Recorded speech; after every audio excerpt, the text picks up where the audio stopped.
মুরগির মাংসগুলো এখনো ভালো করে কষানো হয়নি, আর একটু কষাবে। তো ভেজে রাখা ডিমগুলো দিয়ে তারপরে কষাবে।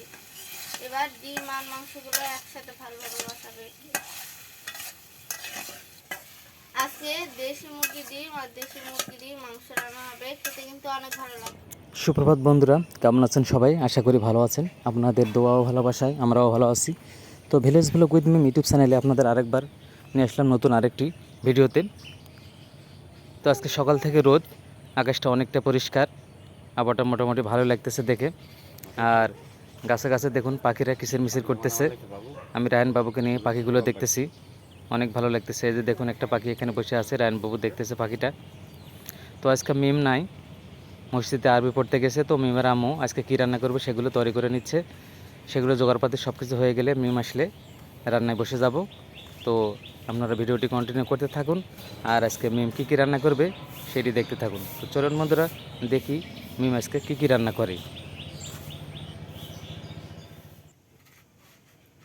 আসসালামু আলাইকুম বন্ধুরা, আপনারা সবাই কেমন আছেন? আশা করি ভালো আছেন। Village blog with Mim YouTube চ্যানেলে আপনাদের সবাইকে স্বাগতম।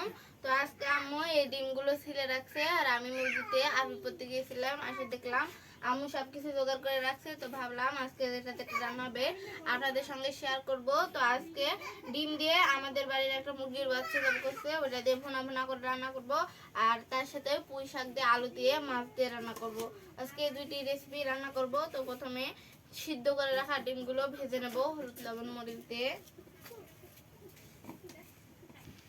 পরিমাণ মতো লবণ দিয়ে দিলাম, মরিচের গুঁড়া, হলুদের গুঁড়া দেব।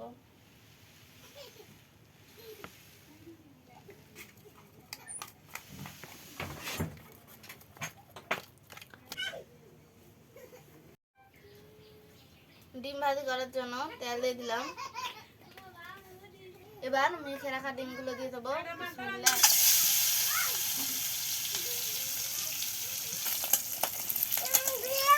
ডিম ভাজি করা হয়ে গেছে, এখন তুলে নেব।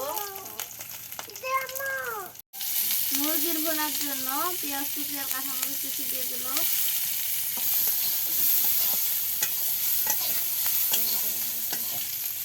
আর একটু তেল দিয়ে দিলাম। মশলা বাটা দিয়ে দিলাম, সব রকমের গরম মশলা দিয়ে দিচ্ছি, স্বাদ মতো লবণ, হলুদের গুঁড়া আর মরিচের গুঁড়া দিয়ে দেবো। আর সব রকমের মশলার মধ্যে মুরগির মাংসটুকু দিয়ে দিল। এগুলো এখন ভালো করে কষিয়ে নেব।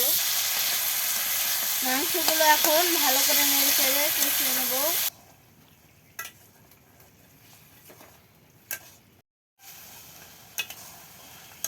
অল্প একটু পানি দিয়ে মুরগির মাংসগুলো ভালোভাবে কষিয়ে নেব।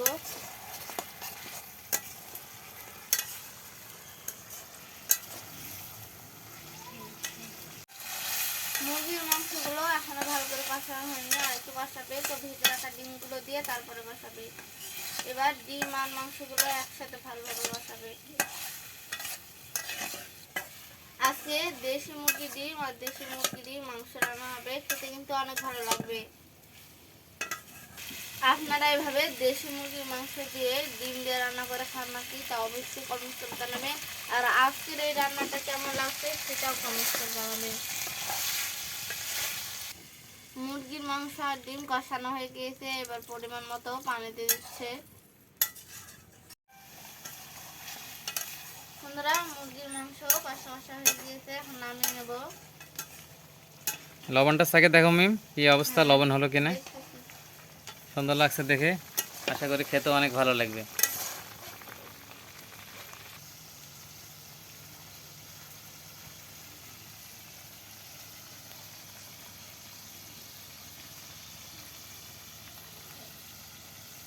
লবণ ঠিকই আছে। তাই হ্যাঁ, আজকে সব কিছু অ্যাকুরেট হলো, তো ভালোই তো।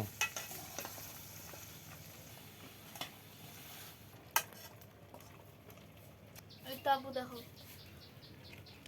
সুন্দর একটা কালার আসছে মিম, হ্যাঁ, অনেক ভালো হয়েছে। হ্যাঁ, হ্যাঁ, এখন মাছ ভেজে নেবো, কিন্তু পুঁই শাকের তরকারি রান্নার জন্য মাছগুলো হলুদ লবণ মরিচ দিয়ে এখন মেখে নেবো প্রথমে।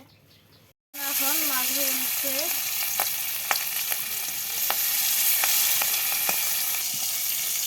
মাছ ভাজি করা হয়ে গেছে, এখন তুলে নিচ্ছে। পেঁয়াজ কুচি আর কাঁচামরিচ কুচি দিয়ে দিল। সব রকমের মশলা বাটা দিয়ে দিল। স্বাদ মতো লবণ, পরিমাণ মতো হলুদ আর মরিচের গুঁড়া। মশলা কষানো হয়ে গিয়েছে, এবার পুঁই শাক আলু সব কিছু দিয়ে দিবে। কার ছবি মনে হলো? আমার খালাতো ভাইয়ের। তো দেখি। আর আমার ছবি যে একটা ছিল ওইটাও আছে। ওই দেখি। এই তো কক্সবাজার। হ্যাঁ, এটা হলো আমার কক্সবাজারের ছবি 2006 সালের। এত আগের ছবি। হ্যাঁ, কি কারণে কক্সবাজার গেছিল আব্বা? তখন আমি চাকরি করতাম ওখানে চিটাগাঙ্গে। ছবিগুলো নষ্ট হয়ে গেছে। চিটাগাঙ্গে চাকরি করতাম আর প্রতি মাসে 2বার করে কক্সবাজারে যেতাম। মিম, তোমার অ্যালোভেরার গাছগুলো বড় বড় হয়ে গেছে। শরবত করে খাওয়া লাগবে একদিন। দেখো যে দুইটা এখানে আর একটা বাইর হয়েছে গোড়ার থেকে। একদিন সবাইকে শরবত করে খাওয়াবো অ্যালোভেরা।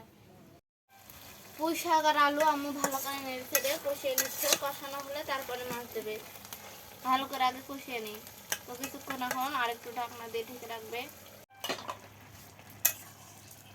কি খবর মিম, হয়ে গেল নাকি সবজি? হ্যাঁ, কষানো হয়ে গেছে। এবার ভেজে রাখা শুধু মাছগুলো দিয়ে দেবো।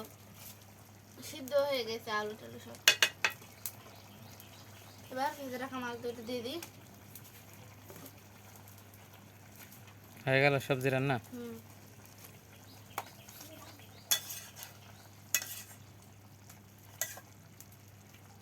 বন্ধুরা, আরেকটু পরে এগুলো নামিয়ে নেবো। আজকের রান্নাটা এই পর্যন্তই।